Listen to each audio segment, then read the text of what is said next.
Hi, welcome to Constitutional Chats, hosted by me, Janine Turner, and Cathy Gillespie, with students Dakari Chapman and me, Tova Kaplan. Join us as we discuss hot topic issues with constitutional experts. It's sponsored by Constituting America.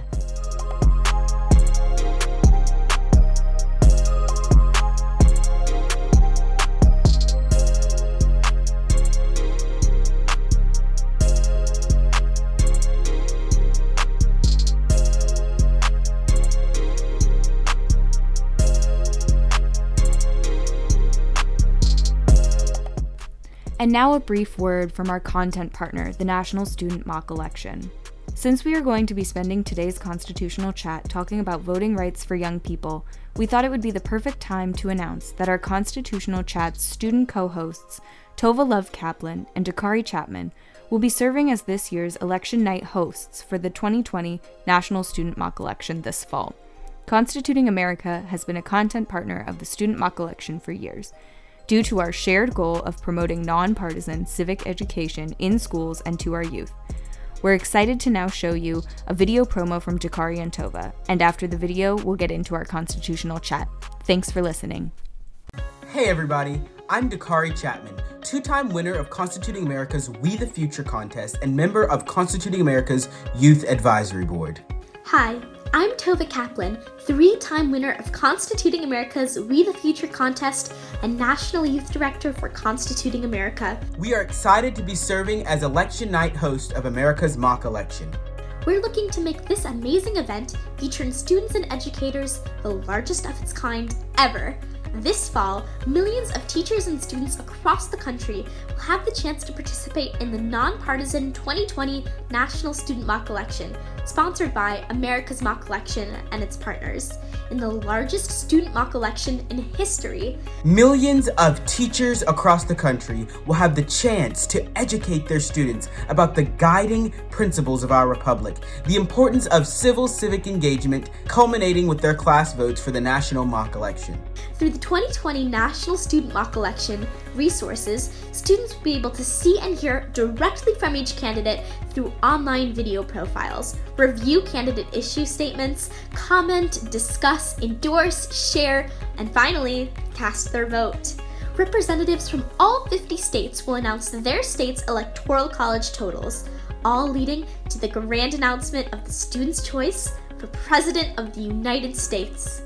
The 2020 National Student Mock Election is a consortium of civic-minded groups and organizations: America's Mock Election, Constituting America, Youth Leadership Initiative, Consource, Win My Vote, and the National Student Parent Mock Election. All with the common goal of restoring civic education to the classroom. Teachers can go to youthleadership.net to find customized election and civics curricula for all ages and grade levels. Teachers, sign up at 2020nsme.com. Also on that site, your group or organization can become a partner or sponsor. It's going to be big. Nationwide. It's going to matter. It's all up to you.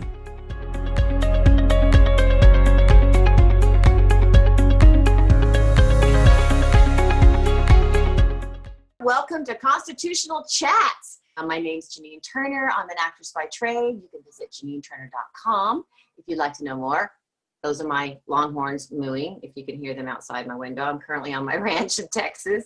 I'm also founder and co-president of Constituting America, and we launched Constituting America in 2010. We have a wonderful 90-day study, and the 90-day study is at constitutingamerica.org, and this is part of that study, and we encourage you to check it out. So my co-host is Cathy Gillespie. Cathy Gillespie and I launched this in 2010. I like to say that America's like an eagle. It takes a left wing and a right wing to fly. And without Cathy, I would have all these ideas and I would just be flapping around. Cathy's my dear friend and co-president. Cathy is also one of the 16 very special people who have been asked to serve on the semi-quincentennial commission, and they are planning the 250th anniversary of the Declaration of Independence. So Cathy, say hello. Hi, everybody. We're glad that you're here. And next is Tova Love Kaplan. We love to do this show with Tova and Dakare. They are 16 years old and truly exceptional and bring such joy and brilliance to our chat here. So Tova Love Kaplan is from Chicago, Illinois. She currently serves as Constituting America's National Youth Director. Very prestigious position at our foundation. She runs the council, and you should hear her do it like a CEO. She has won our contest 3 times. I like to brag that she's left brain and right brain. She won our We the Future contest. Please check that out at constitutingamerica.org. Wonderful opportunities for artists and STEM and directors and singers. Something to do this summer. She has won our We the Future contest 3 times. First in the entrepreneurial category when she was in middle school, and then she won for Best Public Service Announcement, which is about a 30 to 1 minute, 60-second commercial. Know Your Rights, Read the Constitution. And she won this year for STEM, where, get this, she created an app for Constituting America. She's passionate about educating and empowering young people to use their constitutional rights. Welcome, Tova Love Kaplan. Thank you, and welcome everybody. I hope you enjoyed today's webinar. Okay, next is the oh so wonderful Dakari Chapman. Dakari Chapman is our Constituting America student ambassador. He also is 16 years old. You'll never know it for how mature and intelligent and brilliant and special they are. 16 years old, and he's currently a junior and a full-time college student in South Carolina. He won Constituting America's We the Future contest twice, once for Best PSA, it was a couple of years ago, which is a little commercial, where he reminded viewers that the Constitution is an American thing, so know it. And it was so fantastic. He now is he's the face of our billboards all across the country on our billboards. He also won this year for short film for Man on the Street, where he wore a really cool 1960s type of jacket and walked out amongst the revelers in Charleston, South Carolina, and interviewed them about the United States Constitution and the Declaration of Independence. Very fascinating. He did a great job there. He's a working actor, seen most recently in HBO's The Righteous Gemstones and in Netflix's Outer Banks. So Dakari says he'd like to be an actor, but also a politician, but he believes you have to be an actor to be a politician. So say hello, Dakari Chapman. Hello, everyone. Thank you for being here, and we hope you enjoy the chat today. Okay, now, last but not least, our special guest. Our hot topic today is the 26th Amendment and the right to vote for 21-year-olds, 18-year-olds, maybe 16-year-olds. And our special guest is Professor McDonald. Professor McDonald is our special guest. He is of the United States Military Academy at Westpoint. Robert M.S. McDonald is the professor of history at the United States Military Academy at Westpoint, where he has taught since 1998. Professor McDonald is a specialist in the eras of the American Revolution and the early American Republic, a graduate of the University of Virginia, Oxford University, and the University of North Carolina at Chapel Hill, where he earned his PhD. Professor McDonald presently has an audio series released 2 weeks ago on Apple Books, where listeners can explore the captivating contradictions of one of U.S. history's most divisive figures, Thomas Jefferson, and it's entitled Thomas Jefferson, Confounding Father, Thomas Jefferson's Image in His Own Time. I want to go there, and I want to hear that, and I also would love to be in your classroom. Professor McDonald, welcome to Constituting America's Constitutional Chats. Thanks so much, Janine. It's great to be here. Okay, so the way this works is I'm going to moderate this. I'm going to ask a question or two, and then our youth of America, our brilliant Tova and Dakari will ask questions, and Cathy will ask questions. We will also ask questions from you, the listeners, the viewers. If you have a question, if you can type that in, and we will include you in this process.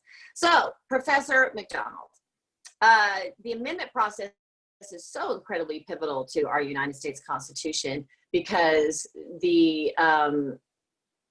what I teach the students when I work with them is that many people say, oh, the Constitution, outdated, I don't like it. But it's not, because we have this wonderful process of the amendment process where we can start what I teach, the tools in the toolbox, to the students. You write a petition, you use your speech, you call the press, you have an assembly, you call your congressman or woman, and you can start a movement to amend the Constitution. And what I love about it, Professor McDonald, is if Congress, which they've all been through Congress so far, they've initiated in Congress, the federal Congress in Washington, D.C., if they don't want to balance the budget, if they don't want to limit their terms, our founding fathers gave us that wonderful, wonderful check and balance where the states can call their own convention, a convention of states, to actually create their own amendment to the Constitution, which of course still has to be ratified by 3/4 of the states. But I love that body up there of legislators in Washington, D.C., if they get too powerful and don't want to listen to we the people, we can actually amend through the states, calling a convention. So I love that aspect. And now today is the 26th Amendment, and you know all about it since you're a professor of history at Westpoint. So where would you like to begin? Obviously, it was originally 21. I guess my first question would be, why in an era where the founding fathers, they didn't live as long, and so 21 was actually older to them than it is to us now? I mean, it was almost half their life to be 21 in an era where your life expectancy was in your 30s, over half your life. Why did they wait until they believed someone was really mature at the age of 21, which was really, really old to them in 1787? That's a great question. I mean, we should realize that any age, in a sense, is going to be an arbitrary age. You know, there's not much difference between a 20-year-old and a 21-year-old or an 18-year-old. But when you're dealing with laws, you need some fixed moment, some fixed mark where someone can be said to have attained the age of majority. And I think 21 kind of emerges from English custom. And in colonial America, the general belief was that you really needed to be economically independent in order to have the vote, to have the franchise. And so the requirement was that you had to own a certain amount of land, and it varied from colony to colony, jurisdiction to jurisdiction. In colonial Virginia for a while, for example, if you owned 25 acres of improved land, cleared land, that was considered enough for the franchise. What it meant was you could provide for your own needs, the needs of your family, you were self-sufficient, you were independent of means, and therefore the belief was you were independent-minded, that you weren't under anyone else's thumb, and you could stand up and honestly and truthfully speak your views and not be under undue influence from anyone else. So I think that's the origin of 21 as a voting age in the American Revolutionary era in the early Republic. Fascinating. Well, okay. And I guess that they thought if you were independent, that's really answers it all. It's fascinating. And it really is fascinating thing to think about how old 21 really was to them, back then. I mean, now we have a life expectancy of 70, 80. And so kids that are 16 want to vote. That's really, really different than having to be 21 years of age and you might only live to be in your 30s or 40s. Some people live longer. Tova, Kaplan, what is your question? Thank you. So my current question is, first of all, could you get a little bit into the historical context of why the amendment was passed? I know it had something to do with like the Vietnam War and the fact that young people are going off, but I'll let you tell that. And then also I wanted to know, once this amendment was passed, how did were new policies enacted? How did the voting patterns change in terms of like what was voted for, what kinds of politicians got elected, like what kind of policies started getting pushed forward now that young people could vote? Yeah, great questions, Tova, and you've given me a lot to chew on. I guess maybe the story can begin not during the Vietnam War, but during the Second World War. It was in 1942 that West Virginia Senator Jennings Randolph presented a bill that would have nationalized the voting age at 18, lowering it from 21. And while there wasn't that much enthusiasm for that measure in 1942, the idea began to percolate. And, Senator Randolph is considered by some to be the father of the 26th Amendment.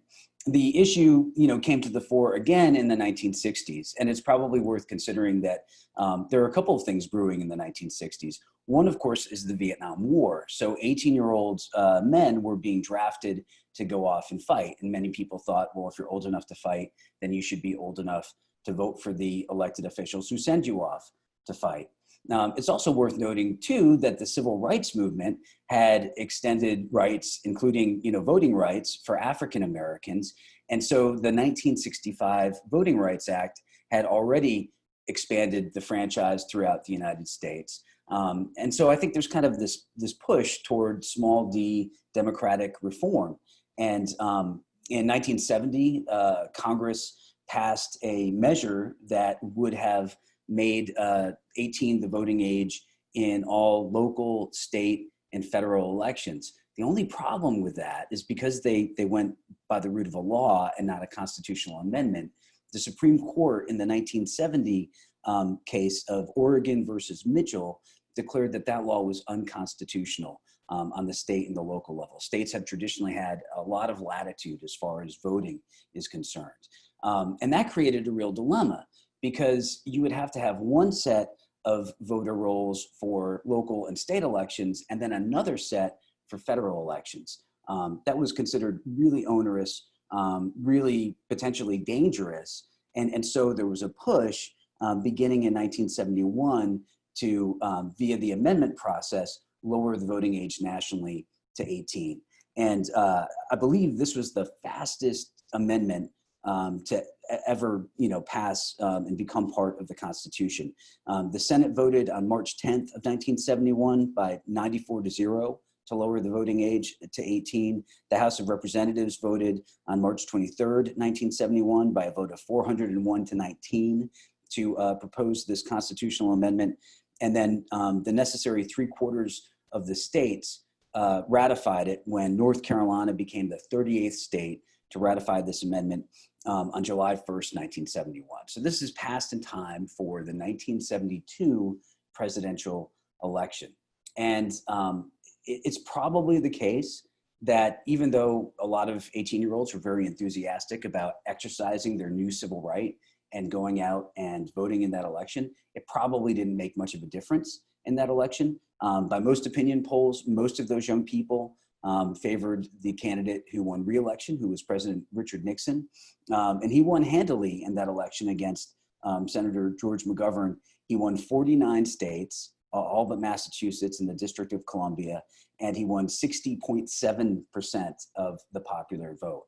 So it was a great civic exercise, but in that presidential election, at least, it probably didn't determine the outcome.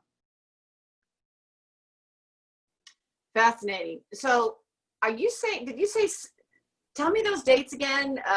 It passed how quickly? Because 70 in 1 year? Less than 1 year. I mean, it's really amazing. Wow. I mean, so the Senate introduced the amendment on March 10th. The House, signed off on the amendment on March 23rd, and North Carolina became the 38th state to ratify it on July 1st. I mean, just incredible. So it is incredible, because most of the time it takes, I don't know, years. Sure. Right? Was there one particular party that wanted to win, that wanted more votes? Because it's kind of what's happening with the 16-year-olds now, with that whole movement. The Democrats really want the 16-year-olds, and it'll help them with the vote. Was that happening back then? Was there a certain political party that it would benefit to rush it that quickly? It seems not. I mean, it seems like it was a surprisingly bipartisan measure. I mean, again, the Senate voted unanimously. All the Republicans and all the Democrats in the Senate who voted on this constitutional amendment voted in the affirmative. In the House of Representatives, there were 19 people who voted against it. I think 12 were Republican and 7 were Democrats. So, bipartisan support, bipartisan opposition. So was it more that it was going to become too confusing that the states had different ages, or was it also about I think the common belief is that it's about going to war, but it sounds like maybe it was a little more about states having different ages than the national government having. I think for voting, people wanted uniformity. They wanted simplicity. But there is something going on. I mean, there's definitely something in the air toward giving more rights, giving more responsibilities to people who are younger. One of the things that I looked up to prepare for this session was the drinking age. And in 1969, 21 was the drinking age in 38 states.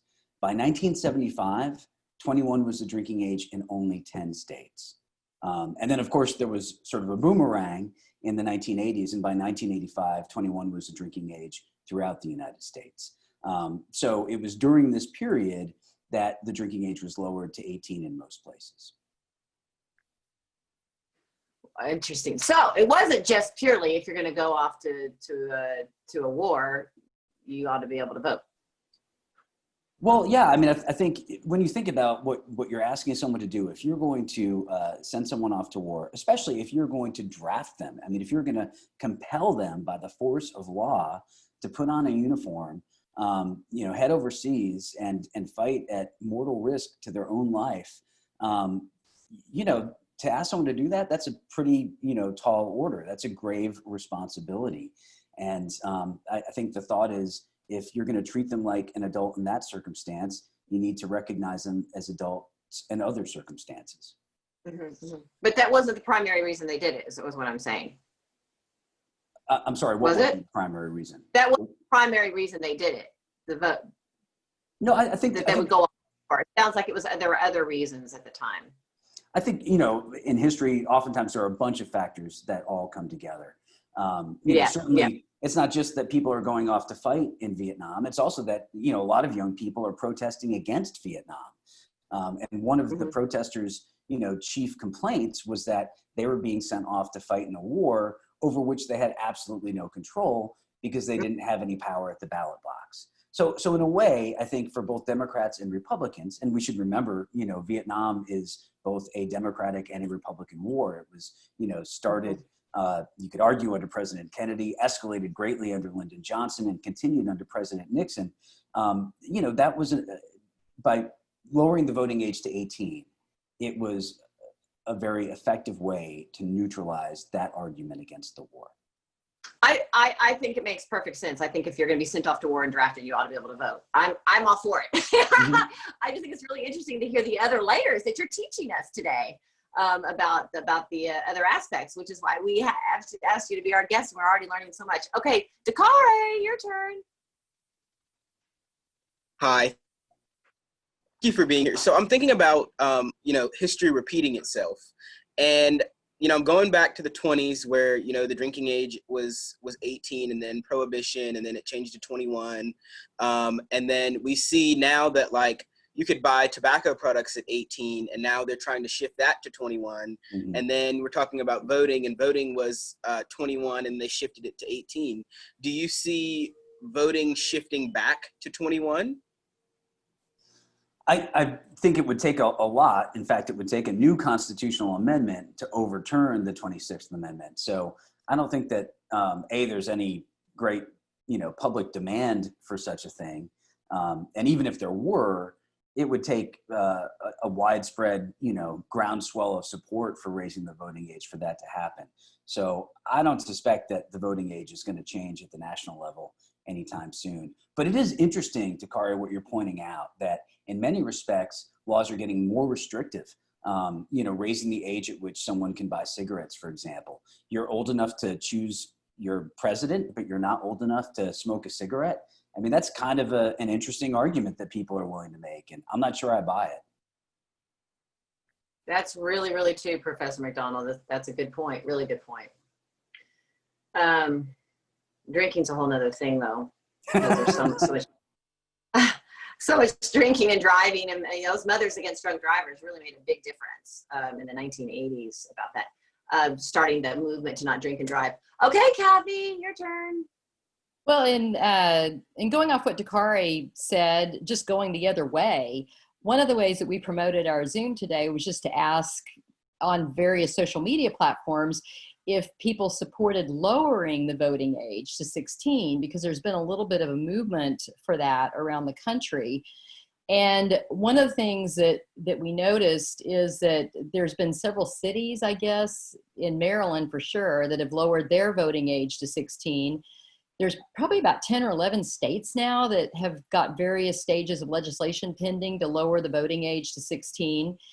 And so I was wondering, when you said that the gentleman from West Virginia first introduced lowering the voting age to 18, but it really didn't catch fire until the early 70s, I was wondering, did it move slowly at all? I mean, or do you know if there was any movement where various cities or various states began to lower it, or did it all just kind of like stagnate when he introduced it in West Virginia until the early 70s? Yeah, I don't think there was much of a movement regarding the voting age until, the Vietnam War in the 1960s. I believe, if I'm not mistaken, that the voting age was 18 in Georgia and Kentucky, and the voting age was 20 in Alaska and Hawaii. But everywhere else, prior to the passage of the federal law in 1970, the extension of the Voting Rights Act of 1965, it was set at 21. Interesting that they changed it from 21 to 20 in Alaska. Yeah. That's interesting. But really yeah, I mean, you have to ask yourself on a fundamental level, what's so special about all of these particular ages? What's so special about 18? What's so special about 21? I mean, I think we all realize that there's a distinction between being an adult and being a child. But at the margin, you're kind of, making an arbitrary mark in time and saying, all right, if you were born on this date, you're still a child, but if you were born a day earlier, now magically you're an adult. In a way, that's a working fiction. But we have to maintain that working fiction, because we want our laws to be uniform. And if we had laws that saying that, certain types of people could vote and other types of people couldn't, I think you'd be opening up a big can of worms. It is a weird, arbitrary sort of mark, especially when science now says that it's not until 25 that the brain is actually mature. Tova, go ahead. Okay, so I just find it so interesting, like talking about the historical context that it, eventually came about in. And we touched a little bit about why there wasn't as much enthusiasm around World War II. But I was wondering, looking back at like the whole history of America, were there people throughout history going back to the founding pushing for it to be lower, or was it a non-issue until suddenly the 20th century when it was, immediately passed, like with not a lot of opposition? Was there anybody before then, before the 20th century, for example, saying in the back of their minds, hey, we should really be making it lower, or was that a non-issue? Well, I wouldn't say that it was ever a non-issue, but I would say that there were much bigger issues as far as voting was concerned. I mean, when you think about it, at the time of the American Revolution, not even all white adult men were allowed to vote. As I mentioned earlier, in every colony and then in every state, there were requirements as far as landholding. And, essentially the thought was if you could be economically independent, then you could be trusted with the franchise. But land ownership became less of a useful proxy for economic independence as time passed. After the American Revolution, we move into this amazing period of economic development that historians call the market revolution. And suddenly you could make a living for yourself and support yourself by doing a whole lot more than just farming. A lot of people remained as farmers, but imagine you could be a very successful banker and live on a quarter of an acre in a city or less. You could be a very successful lawyer or an engineer. Certainly responsible, economically self-sufficient individuals who no one would want to deny the vote to. So it's not a surprise that, as the market revolution progresses, more and more states are going to drop land owning as a requirement for the franchise. And by the early 1830s, pretty much all white men can vote. Then the issue became, well, what about women? And what about free African Americans? And, we know how the story continued. The Civil War came, after the abolitionist movement. The 13th Amendment outlawed slavery. The 14th Amendment granted citizenship rights to all people born in the United States. And the 15th Amendment allowed all African American men to vote. And of course, women said, well, what about us?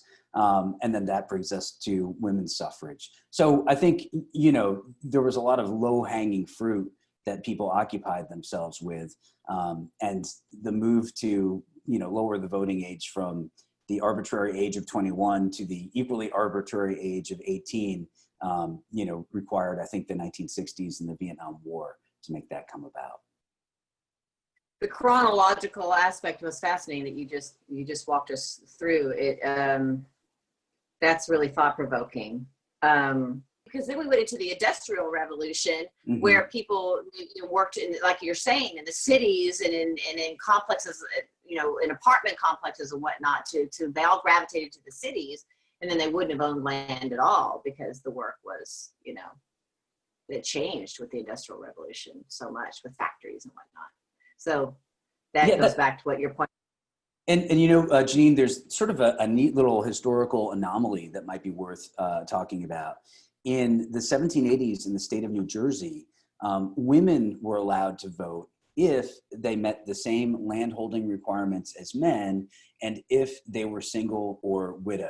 So I think, in the early period of the United States, the thought wasn't so much that we're giving individuals the franchise, but we're giving households the franchise. And if a woman was the head of a household that met the same requirements as the households that, allowed men to be able to vote, then in New Jersey, at least, they were able to vote as well.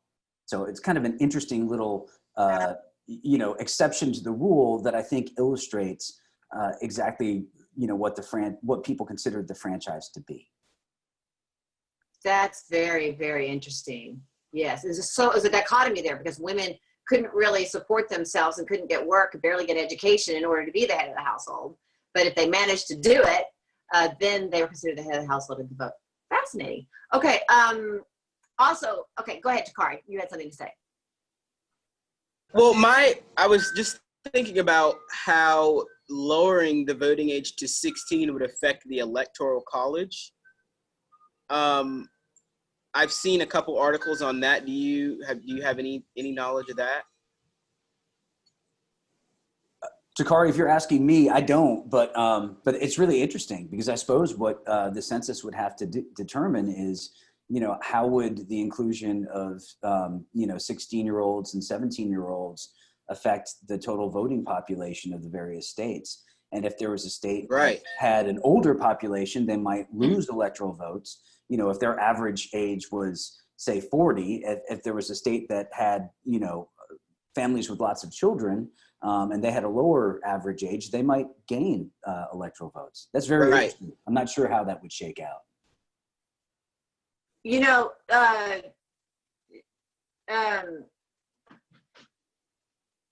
Cathy, go ahead.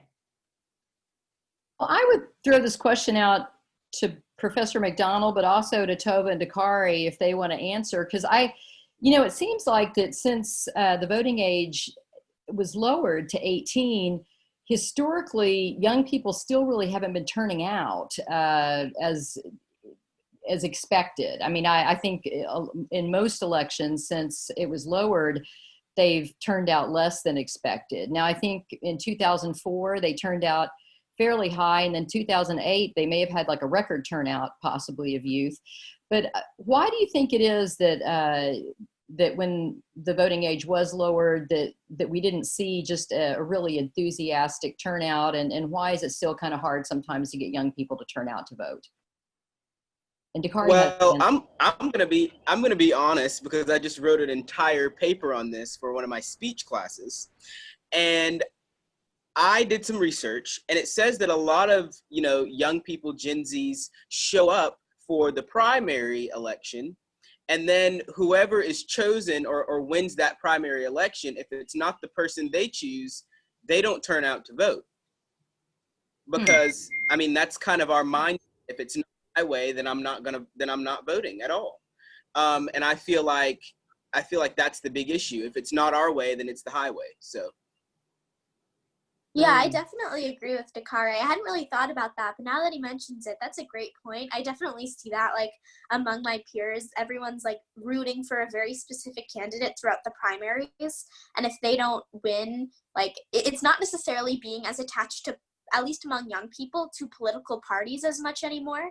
I think it's more being attached to, like, the candidate's persona and, like, specific ideals of a specific person. So I think maybe with older adults, they're more, this is just my hypothesis, that they're older adults would be more like allegiant to the party. So no matter who's the candidate, they'll go out and vote for that specific political party that they want. But for younger people, it's more like, as Dakari said, my way or the highway. They're more attached to the person. And if that person doesn't get the nomination, they might think, well, okay, my person's not going to win, so I might as well not vote. There's not that kind of allegiance to political parties. I also think, unfortunately, there's a lot of like cynicism and like pessimism with where the politics of the country are going. So a lot of young people, unfortunately, this is not true. A lot of young people, though, feel like they don't have a voice, and they feel like, oh, you know, what's one vote going to do? It's not really going to do much, you know. It's one person. They're more powerful political forces in the country. But this is what Constituting America's purpose is to do, to show that that is not at all true. Your vote as an 18-year-old matters just as much as, you know, a billionaire's vote. And you actually do have a voice, and what your vote votes for, that actually matters. So hopefully that would spur more young people to vote. So I'll chime in and maybe play devil's advocate here and say this. I definitely agree. I would just say that, you know, in the first presidential election in 1972, when it was, you know, Richard Nixon versus George McGovern, and the 26th Amendment was recently passed, about 52% of people, you know, who are 18, 19, or 20 years old voted in that presidential election. Since then, it's oftentimes been in the 40% range. And of course, that's lower than voting participation for other age groups. Typically, you know, as people get older, they tend to vote more. And in a way, that's a shame, because it sort of signals a lack of political engagement. But voting is not just a right, it's also a responsibility. And if you don't have a well-informed opinion, you probably shouldn't just go and vote the way you think your friends are. It's probably better not to vote than to vote without a sufficient amount of information. So you all can jump all over me for saying that. But first, I want to say something to Dakari. His earlier question prompted an answer from me that I think I've thought through again. I'm not sure that including 16 and 17-year-olds in the voter rolls would affect the Electoral College at all. If I'm not mistaken, electoral votes are determined by the total population of the state. So children are already counted for that purpose. And again, maybe I'm wrong and I need to read through the Constitution, but of course what prompts this thought is the original 3/5 compromise.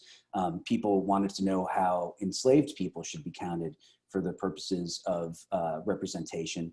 And people in the North didn't want them to count at all, because they thought that would provide the South with, you know, more representation than they deserved.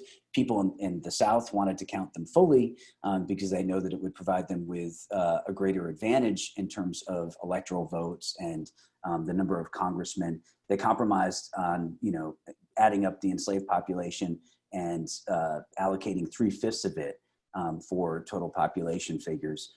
Obviously, that went away with the passage of the 13th Amendment, but it suggests to me that it's not accounting by age group. It's just the total population of the state.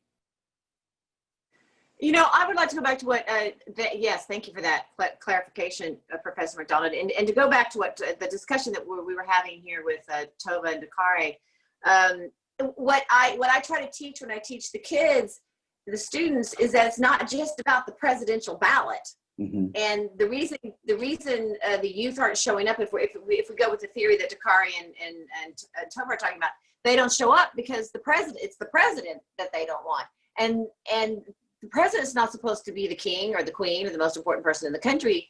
And what I try to teach, and what the kids I think don't really understand, and a lot of Americans don't understand, is how important your representative is, how important your representative in your district is, how important your senator is, how important your judges are, how important your state government is. And all those people are on the ballot regardless. So if you don't want to vote for the president, you can still show up and vote for your representatives and your senator and all of that. And I think that's the problem we have in our country today, is that when people vote, they think the biggest vote, and it's represented with the millions, exponentially more millions vote for the presidential election when he or she's on the ballot. than they do for midterms. And I think that there's a lack of education there that we're trying to resolve here at Constituting America. What do you think, Professor McDonald?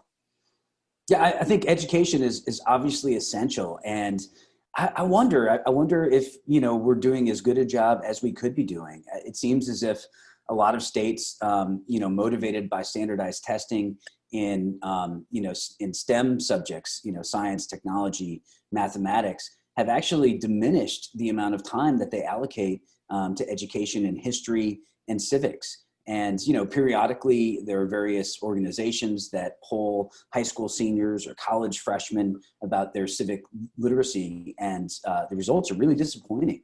I think I saw one poll that showed that something like 60% of American college freshmen could not identify the 25-year period during which Abraham Lincoln was president, which means they have absolutely no idea when the Civil War took place. So, I think on a very basic level, for whatever reason, we really are failing our children and ourselves because we don't pay enough attention to historical and civic education. So thank you for what you do. Well, thank you for what you do. Cathy, your turn. You're on mute, Cathy. Yeah. I was just wondering, is it up to the political parties, the age for minimum voting? For instance, I think that I saw, or is it up to states as far as like in primaries? Because I think when I was looking at this a little bit, I saw that some states will allow young people to vote even at age 17 in a primary if they're going to be 18 in November. But then I began to wonder, do political parties have any control over how old you have to be to vote in their primaries? It's a great question. I think the answer is no, although you would think that as private organizations, the parties would be able to, frame the decision-making process however they wished. I think the glitch is they make use of public voting as a mechanism. Yeah. Maybe in caucus states, it would be easier to implement different rules, but to establish who is actually qualified legally to vote, I think you have to go with the state laws. And so I saw also that there were a number of states that allowed 17-year-olds to vote in primaries, provided that they would turn 18 prior to the election day. Dakari and Tova, let's go to Tova, go ahead. Okay, so if anybody watches these webinars regularly, you know that I usually ask a lot of questions, like comparative questions about the US and other countries. So this time is no exception. So I was wondering, at the time when this amendment was passed, looking at other kind of countries that are similar to the US, like England or like European countries or Canada or whatever, were we unique in having that voting age of 21, or were we one of the first countries to lower the voting age to 18, or like where were we relative to the rest of the world at the time? Tova, that's a very great, very interesting question. And I will, without shame, tell you that I do not know.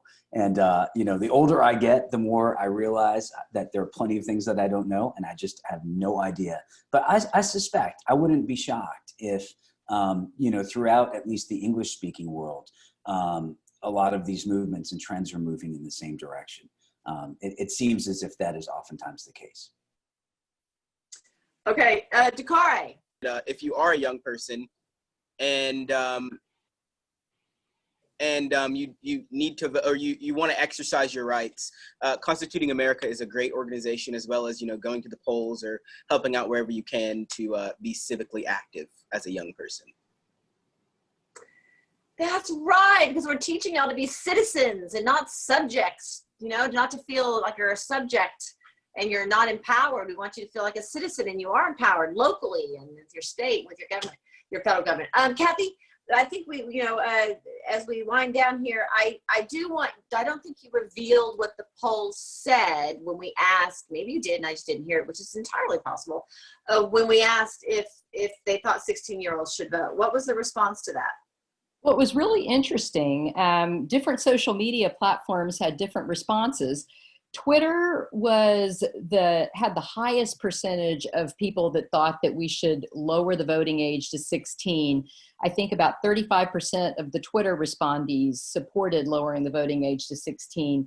97% of the Facebook respondees were against lowering the voting age. So only 3% of Facebook supported it. We polled our own newsletter subscribers in our Constant Contact, and I think 90% of our newsletter subscribers were against lowering the voting age to 16. And then Tova just looked up for us on Instagram that 85% of the Instagram subscribers were against lowering the voting age. But I think Tova's got her hand up. Oh, sorry. I just was researching the question of other countries lowering the voting age. And do you mind if I just share what I found briefly? No, that'd be great. Yeah. So according to the Encyclopedia of Wikipedia, it says that we are actually the first country in the 60s and 70s in Western Europe / the English-speaking world to lower the voting age to 18. It says many countries, particularly in Western Europe, reduced their voting ages to 18 years during the 1960s and 70s, starting with the United Kingdom, then the United States 2 years later, then Canada, West Germany, Australia, and France. So actually, we were among the first, at least in the Western world, to lower our voting age, which is pretty interesting. Very interesting. Yes. I think what's fascinating, Cathy, is what you were talking about, the differences between what Twitter had to say and what Facebook and Instagram had to say. I think that's really, really interesting. So it was Twitter. We didn't do Snapchat, I'm sure, but it was Twitter who thought that it should be. Professor McDonald, you are just absolutely awesome. And I just think Westpoint is the most special place in the world, and the graduates to come out of Westpoint are filled with such honor and character and love of country, and they're brilliant. And I say all that because my father was one. But I do believe that. My daughter just graduated, and something we're forgetting to teach in our schools today is character, because God's gone. Mm-hmm. Whatever your God of choice may be, I don't believe you say this has to be your God, but God is gone completely. And it seems like character is gone too. And so I told my daughter who just graduated, I was proud of her for graduating. She graduated, looks like it's going to be magna cum laude. But I said, what I'm most impressed with is that you graduated with character. And we forget to teach that. And I think that Westpoint has that in spades. And I just admire you and so much that you're one of the ones there molding and shaping the future of our country there at Westpoint. And so it's an honor to have someone of your stature on our show today. Because if you're at Westpoint teaching, then it just says a lot about you too. Well, Janine, thank you so much, first of all. And second of all, congratulations to you and your daughter. I'm sure she didn't achieve such great success academically or in terms of her character all by herself. I think you had something to do with that. And I want to say also, I agree with you completely about Westpoint. I feel so blessed to be able to teach the cadets. They are really amazing young American men and women. And I think they maybe underscore a point that we shouldn't leave this conversation without making.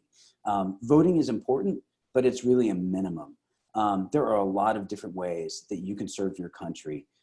Joining the military is one of them. Engaging in discussion, civil discussion with other Americans about politics is another. So writing letters to the editor, sharing memes on Facebook or Snapchat or what have you, being informed, helping members of your community, volunteering on the local level. I mean, there are so many ways that you can make a difference for your country. And, voting is a start, but it's just a small part of what people can do. So thanks to you, and thanks to everybody who works hard to, push for greater civic education, greater knowledge of our Constitution, greater knowledge of American history. I think not only are they important, but in some levels, inspirational. This is a great country that we all have the opportunity to shape. So true and well said. Well said. And that's what we talked about, the civic responsibility on local levels. And, you know, not everybody can be George Washington and not everybody can be John Adams, right? Right. We are Thomas Jefferson. Everyone has their role to play as an American. And I think that people forget that it's not this huge government that's going hocus pocus up there in DC. It's supposed to be, you know, from the ground up, from our ideas up. And everyone has their place because, you know, as I said, all you have to do is look at the American Revolution to see how everyone played a key part. And if we had only soldiers, we wouldn't have had the Declaration of Independence. If we'd only Declaration with the soldiers, we wouldn't have won the war. And then if we hadn't had a James Madison and Alexander Hamilton, we wouldn't have had a Constitution. So, you know, Alexander Hamilton was a crossover. I would say George Washington was a crossover too, though, right? Sure, absolutely. Mm-hmm. Okay, well, I want to go to your Apple podcast about Apple. The Apple, is it a podcast, and learn about Jefferson, more about Jefferson? It's an audio program. The title is Thomas Jefferson, American Revolutionary. And it's available on Apple Books.